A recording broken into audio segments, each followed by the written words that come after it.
సద్గురు జ్యోతిష్యాలయం నుండి 2026 మే నెల గోచార గ్రహస్థితుల ప్రకారంగా రాశి ఫలితాలు చెప్తున్నాం. ప్రతి ఒక్క వాళ్ళకి కూడా ఈ నెల నాకు ఎలా ఉంటుంది, ఆరోగ్యంగా బాగుంటానా, ఆర్థికంగా బాగుంటానా, ఉద్యోగంగా బాగుంటానా, భార్యాభర్తల మధ్య సఖ్యత ఎలా ఉంటుంది, కోర్టు వ్యవహారాలు ఎలా ఉంటాయి, ఇవన్నీ కూడా ఉంటుంది. అందరికీ ఎన్నో ఒక క్వశ్చన్స్ తో మన యొక్క వీడియోని చూస్తున్నారు. జాతకం పడుతున్న వర్షానికి ఒక గొడుగు మాత్రమే కానీ జాతకం జీవితం కాదు. మీరు మిమ్మల్ని నమ్మండి, మీ యొక్క కులదేవాన్ని నమ్మండి, అన్ని చక్కగా జరుగుతుంది. మళ్ళీ మా ద్వారా జాతకం చాలా మంది చూడాలి, చూస్తున్నారు, తెలుసుకుంటున్నారు కదా. 21 వయసులోపు ఉన్న వాళ్ళు జాతకాలు చూడకండి. మీరు ఎదుగుతున్నటువంటి విద్యార్థులుగా ఉన్నారు. 60 సంవత్సరాల తర్వాత ఉన్న వాళ్ళు జాతకం చూడక్కర్లేదు. ఎందుకంటే మీరు అన్ని రకాలైనటువంటి మంచి చెడు జీవితం అన్ని చూసేసారు కాబట్టి మీరు దైవ సమానతం. ద్వాదశ రాశుల్లో రెండవ రాశి అయినటువంటి వృషభ రాశి మిత్రులారా, 2026 మే నెల మీకు శుభాశుభ ఫలితాలు ఎలా ఉన్నాయి అంటే, వృషభ రాశి వారి ఈ నెల మే జీవితాన్ని 2 భాగాలుగా విభజించే నెల. ఒక డిసిషన్ భవిష్యత్తును నిర్మిస్తుంది, మరొక తప్పు మీ యొక్క సంపాదించిందంతా కూడా తీసుకోబోతుంది. అది మీ చేతిలో ఉంది. అది మీరు ఎలా నిర్ణయించుకుంటారో అలా చేసుకోవచ్చు. గోచార గ్రహస్థితుల ప్రకారం తీసుకుంటే గురుడు మీ రాశిలో మహాశుభ ప్రభావాన్ని ఇస్తున్నాడు. శని 10వ స్థానంలో కెరియర్ లో కూర్చున్నాడు. రాహు 11వ స్థానంలో, కేతువు 5వ స్థానంలో, కుజుడు 3వ స్థానంలో కూర్చున్నారు. మీ దగ్గరికి వచ్చే అవకాశాలు పెద్దవి, కానీ వాటిని పట్టుకోవడానికి మీరు మెంటలీ స్ట్రాంగ్ గా ఉండడానికి ప్రయత్నం చేయండి. చాలా అద్భుతాలను పొందే అవకాశాలు ఉన్నాయి. ఇంకా ఉద్యోగస్తులకి తీసుకుంటే, ప్రభుత్వ ఉద్యోగంలో ప్రయత్నిస్తున్న వారికి అవకాశాలు ఉన్నాయని కూడా చెప్పొచ్చు. ఐటీ సాఫ్ట్వేర్ వాళ్ళకి ప్రమోషన్స్, రోల్ అప్గ్రేడ్ అయ్యే అవకాశాలు ఉన్నాయి. ప్రైవేట్ ఉద్యోగాల్లో రెస్పాన్సిబిలిటీస్ పెరిగే అవకాశాలు బాగా ఉన్నాయి కాబట్టి కాస్త జాగ్రత్తగా ఉండండి. ఆఫీస్ పాలిటిక్స్ లో జాగ్రత్త, మీపై అసూయ పెరిగే అవకాశాలు ఉన్నాయి. మే 10 నుంచి 24 మధ్య కెరీర్ లో బిగ్ మూవ్మెంట్ కనబడుతుంది. దాన్ని ఉపయోగించుకోవడానికి ప్రయత్నం చేయండి. ఇంకా వ్యాపారానికి వచ్చేస్తే కొత్త ఇన్కమ్ సోర్స్ పెరుగుతాయి. మల్టిపుల్ ఇన్కమ్ సోర్స్, ఒకటే వ్యాపారం కాకుండా మల్టిపుల్ గా మీరు వ్యాపారాన్ని ప్రారంభించుకునే అవకాశం ఉంటుంది. ఆన్లైన్ డిజిటల్ బిజినెస్ వారికి హ్యూజ్ బెనిఫిట్స్ అని కూడా చెప్పొచ్చు. పార్ట్నర్షిప్ లో చిన్న కాన్ఫ్లిక్ట్ ఉంటుంది, అది కొంచెం జాగ్రత్త చేసుకొని మీ బిజినెస్ లో ఒక కొత్త ఐడియా సడన్ క్లిక్ అవుతుంది. అది ఎక్కడికో తీసుకెళ్ళిపోతుంది మీ యొక్క వ్యాపారాన్ని. అది ఏముందో చూసుకుని అదే గ్రోత్ కి అంటారు దాన్ని. ప్రయత్నం చేయండి. ఇంకా షేర్ మార్కెట్ లో గెయిన్స్ వచ్చే అవకాశాలు స్ట్రాంగ్ గా ఉన్నాయి. క్రిప్టో కొంచెం రిస్క్ అని చెప్పొచ్చు. లాంగ్ టర్మ్ ఇన్వెస్ట్మెంట్ చాలా బాగుంటుంది. మ్యూచువల్ ఫండ్స్ చాలా బాగుందని కూడా చెప్పొచ్చు. గ్రీడ్ వల్ల లాస్ అయ్యే అవకాశాలు ఉంటుంది. ఎక్కువ గ్రీడ్కి వెళ్ళకండి. కొంచెం ఆలోచించి 52 వీక్స్ లో అండ్ హై చూసుకొని లాంగ్ టర్మ్ ఇన్వెస్ట్ ఎక్కువ ప్లాన్ చేయండి. ఈక్విటీస్ ఫ్యూచర్స్ అంతా వద్దు. ఇంకా రియల్ ఎస్టేట్ విషయంలో వచ్చేటికి ప్రాపర్టీస్ కొనుగోలులో యోగం ఉంటుంది. ఆ వాహనం కూడా మారుస్తూ ఉండే అవకాశాలు ఉన్నాయి. ఏదో మీ యొక్క పాత అసెట్ ఏదైనా ఉంటే సేల్కి వచ్చే అవకాశాలు ఉన్నాయి. విదేశీ అవకాశాలు చాలా స్ట్రాంగ్ గా ఉందని చెప్పేసి, వీసా అప్రూవల్ లేట్ అయినా సక్సెస్ అయ్యే అవకాశాలు బాగా ఉన్నాయి. అబ్రాడ్ జాబ్స్ ఆఫర్ వస్తాయి. తర్వాత విద్య కోసం వెళ్ళాలనుకున్న వారికి అబ్రాడ్కి మంచి మంచి సమయం అని కూడా చెప్పవచ్చు. ఇంకా ఒక ఈమెయిల్ కాల్ లేదా మీ జీవితాన్ని ఎక్కడికో తీసుకెళ్ళిపోతుంది. జాగ్రత్తగా మాట్లాడి ఇంటర్వ్యూస్ వచ్చేటప్పుడు ఏది అడుగుతున్నారో ఆ ప్రశ్నకు స్ట్రాంగ్ ఆన్సర్ ఇవ్వడానికి ప్రయత్నం చేయండి. ఇంకా రాజకీయ నాయకులకు పబ్లిక్ రికగ్నేషన్ పెరుగుతుంది. ఇంకా మీడియా రంగం వారికి చెప్పాల్సిన అవసరం లేదు, చాలా అద్భుతంగా ఉంటుంది. ఇంకా కళాకారులకి మంచి అవకాశాలు, సినిమా రంగం వారికి అయితే చాలా మంచి అవకాశాలు కనబడుతున్నాయి. ఈ బ్యాంకింగ్ సెక్టార్ వాళ్ళకి చాలా యోగకాలం అని కూడా చెప్పచ్చు. ఇంకా సర్వీస్ సెక్టార్ లో ఉన్నటువంటి డిఫెన్స్, డాక్టర్స్, ఈ ప్రభుత్వంలో ఉన్నటువంటి పై అధికారులు, బ్యూరోక్రాట్స్, వీళ్ళకందరికీ ఇది ఒక మంచి సమయం అని కూడా చెప్పచ్చు. ఇంకా విద్యకు వచ్చేటప్పటికి విద్యార్థులు చాలా ఫోకస్ అనేది ఇంప్రూవ్ చేసుకోవాలి. కాంపిటేటివ్ ఎగ్జామ్ లో మంచి సక్సెస్ సాధిస్తారు. హై స్టడీస్ ప్లాన్స్ బాగా చక్కగా చేసుకోండి, చాలా మంచి అవకాశాలు ఉన్నాయి. ఆరోగ్యానికి వచ్చేటప్పటికి మీరు బరువు పెరిగిపోతున్నారు, వెయిట్ గెయిన్స్ చేస్తున్నారు, దాన్ని చూసుకోండి. షుగర్ లెవెల్స్ కొంచెం కంట్రోల్ గా చేసుకోండి. ఈ యొక్క మధుమేహం అనేది అందరికీ ఉన్నది, దీన్ని కొంచెం చెక్ చేసుకోండి.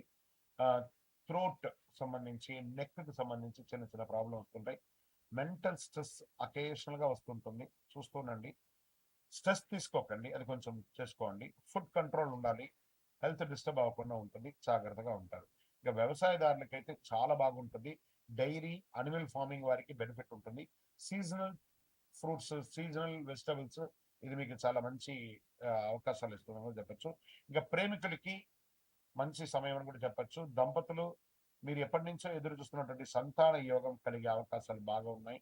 మంచి అవకాశం ఉన్నది. కోర్టు వ్యవహారాలు స్లోగా సక్సెస్ అవుతుంది. ఈ నెల ఏదో డిసిషన్స్ అంతా అనుకోకండి, కొంచెం పెండింగ్ అయ్యే అవకాశాలు ఉన్నాయి. లీగల్ ఇష్యూస్ కొంచెం స్లోగా సెటిల్ అవుతాయి.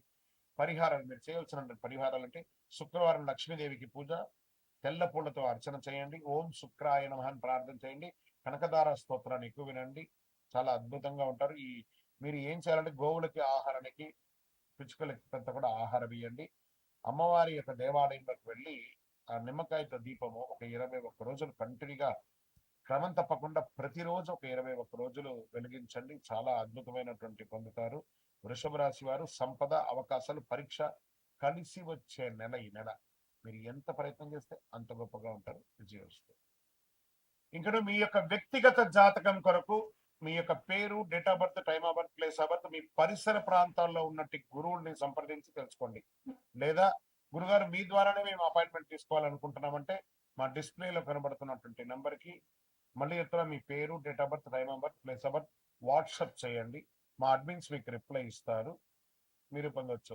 గురుగారు ఒక శక్తివంతమైనటువంటి ఆధ్యాత్మికమైనటువంటి వస్తువు మాకేమైనా మా జీవితానికి ఏమైనా ఇస్తున్నాడంటే అతి శక్తివంతమైనటువంటి ఒక 48 రోజులు పూజ చేసినటువంటి సుదర్శన చండీ హోమాదులు చేసి సుబ్రహ్మణ్య భుజంగం చేసి పారాయణంతో ల్యాబ్ టెస్ట్ చేసి సిద్ధంగా ఉన్నటువంటి కరుంగాలి మాల. ఇది కావలసిన వారు మాకు వాట్సాప్ చేసి కాల్ చేసి మాతో మాట్లాడిన తర్వాత పొందండి. విజయోస్తు. ఈ రోజు చేసే పుణ్యాలు కానీ, దాన ధర్మాలు కానీ, కొనుగోలు కానీ అన్ని ఎప్పటికీ తరగని కూడా చెప్తూ ఉంటారు. అక్షయ తృతీయ అంటే ఏంటి అసలు? అక్షయం అంటే ఎప్పటికీ తగ్గని, నశించని అని అర్థం. తృతీయ అంటే వైశాఖ మాసంలో శుక్లపక్షంలో 3వ రోజు అని కూడా చెప్పచ్చు. ఎన్నో ముహూర్తాలు జరుగుతూ ఉంటాయి. శ్రీ మహావిష్ణువు పరశురాముల వారి యొక్క అవతారం, దశావతారంలో పొందినటువంటి రోజు కూడా అక్షయ తృతీయ.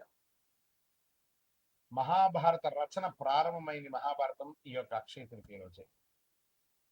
భగీరథుడు గంగమ్మను భూమికి తీసుకొచ్చినటువంటి రోజు కూడా ఈ యొక్క అక్షయ తృతీయ. దీన్ని సర్వసిద్ధి దినము అని అంటారు. ఈరోజు ఏ పని ఎక్కువ చేస్తే చాలా మంచి ఫలితాలు వస్తుంటే పరోపకారార్థే ఇదం శరీరం. ఇతరులకు సహాయం చేస్తే అది 1000 రెట్లుగా తిరిగి వస్తుంది. ఈరోజు కల్లుప్పు ఉంటుంది చూసారా, కల్లుప్పు, దొడ్డుప్పు, దాన్ని కొంటే ఐశ్వర్యం పెరుగుతుంది అంటారు. రాక్ సాల్ట్ అది కొనండి. ఇంకా కొంతమంది బంగారం కొంటూ ఉంటారు, అది వారి వారి ఇష్టం. కానీ ఎక్కడ కూడా చరిత్రలో బంగారమే కొనాలని రూల్ ఎక్కడ చెప్పలేదు. లక్ష్మీదేవి అనుగ్రహం వస్తుంది. బంగారం కొనడం గైనే కదా, ప్రాపర్టీ పెరుగుతుంది. ఇంకా ఈరోజు ఏం చేయాలి? లక్ష్మీ అమ్మవారికి కనకదార స్తోత్రం చేయండి, లక్ష్మీ అష్టోత్తరం చేయండి, లక్ష్మీ కుబేరుని ప్రార్థన చేయండి. యక్షాయ కుబేరాయ వైశ్రవణాయ ధనధాన్యాధిపతయే ధనధాన్య సమృద్ధిం దేహి దేహి తాపయ స్వాహ అని చెప్పి మంత్రాన్ని చెప్తూ చక్కగా కుబేరునికి ఇంట్లో దీపం వెలిగించి పూజ చేస్తే డబ్బు, ధనం, వ్యాపారం అద్భుతంగా పెరుగుతుంది. సరే, ఈ రోజు ఏమైనా దానం చేయొచ్చు అంటే అన్నదానం, నహి నహి బహుదానం, అన్నదానం సమానం అన్నారు. ఒక పేదవాళ్ళకి ఒక్కరికైనా భోజనం పెట్టండి. ఏదైనా దుస్తులు, కొత్త దుస్తులు, వాడిన దుస్తులు ఒకటి కొత్త దుస్తులు దానం ఇవ్వండి పేదవాళ్ళకి. 100 రెట్ల పుణ్యం పెరుగుతుంది ఆ రోజు చేయడం వల్ల. ఇంకా కొత్త పనులు ఏమైనా ఈరోజు ప్రారంభించవచ్చు అంటే బిజినెస్ ప్రారంభించండి, ఇల్లు కన్స్ట్రక్షన్ ప్రారంభించండి, ఏదైనా మార్కెట్లో పెట్టుబడి పెట్టాలని కూడా పెట్టండి. సక్సెస్ ఛాన్స్ 1000 రెట్లు మీకు పెరుగుతుంది. సరే, ఎలా పూజ చేసుకుంటే బాగుంటుంది యొక్క అక్షయ తృతీయ రోజు? ఉదయం లేచి చక్కగా తైలాభ్యంగన స్నానం చేయడం, గడపంతా కూడా కడిగి చక్కగా బొట్లు పెట్టడం, ముగ్గులు పెట్టడం, మగవాళ్ళు, స్త్రీ పురుషులు ఎవరైనా కూడా కలిసికట్టుగా ఈ పనులని కూడా ఆడవాళ్ళు ఒక పని, మగవాళ్ళు ఒక పని చేసుకొని పెట్టడం, మంచి తీపి వంటలు తయారు చేసుకోవడం, దేవుడి ఇంట్లో చక్కగా పాత పూలన్నీ తీసి విగ్రహాలు ఉంటే కడిగేసి చక్కగా బొట్టు పెట్టేసుకోవడం, దీపం వెలిగించి పువ్వు పెట్టడం, మంచి ఎర్రని పుష్పాలు, తల్లిని పుష్పాలన్నీ కూడా తీసుకొచ్చి ప్రార్థన చేయడం, శ్రీ మహాలక్ష్మి నమః కుబేరాయ నమః అని చెప్పుకుంటూ ప్రార్థన చేయడం. చివరిగా కొద్దిగా నైవేద్యం బెల్లంతో కానీ దాంతో పాయసం ఒకటి చేసి అమ్మవారికి, స్వామివారికి ఎక్కించేసి కొంతమందికి తెలిసిన వాళ్ళకి ఇవ్వండి. నైవేద్యం పెట్టడం అనేది చాలా ముఖ్యం. మరి ఈ రోజు చేసేవన్నీ చెప్పుకున్నాం కదా, చేయకుండా ఏమైనా ఉన్నాయా? కోపం అసలే ఉండకూడదు. ఈరోజు ఒక్క రోజున ప్రయత్నం చేయండి. ఈరోజు నేను ఎవరిని కోపడను, గొడవలు అసలే ఉండకూడదు. అప్పులు తీసుకోవడం చేయకూడదు. ఎందుకంటే అదే కంటిన్యూ అవుతుంది. నెగెటివ్ ఆలోచనలు లేకుండా చూసుకోవాలి. ఈరోజు చేసిన ప్రతి విషయం మల్టిపుల్ గా వస్తుంది కాబట్టి అలా చేయాలి. ఇంకా ఈరోజు మీరు ఏది మొదలు పెడితే అది జీవితంలో ఎప్పటికీ కొనసాగుతుంది. అందుకే అక్షయం అన్నారు దీనికి. మంచి ఆలోచనలు, మంచి పని, మంచి నిర్ణయం తీసుకోండి. ఈ అక్షయ తృతీయ మీ జీవితంలో సంపద, శాంతి, విజయం, కోరుకున్న వాళ్ళకి కోరుకున్నంత ఇచ్చే కొంగు బంగారం ఆ అమ్మవారి అనుగ్రహం ఉండగా మీకేం కావాలి? విజయోస్తు.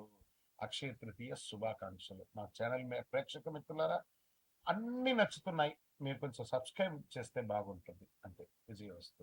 ఇది కూడా మల్టిపుల్ అవుతుంది కదా. అక్షయం రోజు ఒక్క సబ్స్క్రైబ్ చేయండి. మా యొక్క ఛానల్కి 100 వచ్చినట్టు, 1000 వచ్చినట్టు. నమస్కారం.